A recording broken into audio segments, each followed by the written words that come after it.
આજની ધૂન બાકી રહી, કાલે ગઈશ. આ શનિવારની મારી પ્રિય ધૂન છે. જો કે હનુમાન દેવની ઘણી બધી છે ધૂન પ્રિય છે. બજરંગી રે હનુમાન બજરંગી, રામ સીતાની સેવાના સંગી. હનુમાન બજરંગી, બજરંગી રે હનુમાન બજરંગી.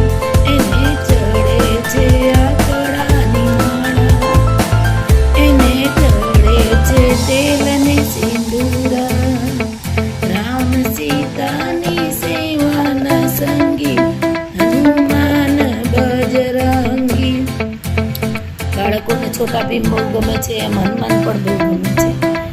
તો એના વિશે પણ થોડો પ્રકાશ પાડવો જરૂરી છે. તો હનુમાનની વાર્તા કઈ, હનુમાન નાનેથી કેવા હતા, કેવી રીતે મોટા બન્યા, સિંદૂરવાળા કેવી રીતે બન્યા, કેટલો ટાઈમ રામની જોડે રહ્યા, અને કેવો દરિયો કૂદીને લંકામાં ગયા, ત્યાં જઈને શું કર્યું, આ બધી આખી વાર્તા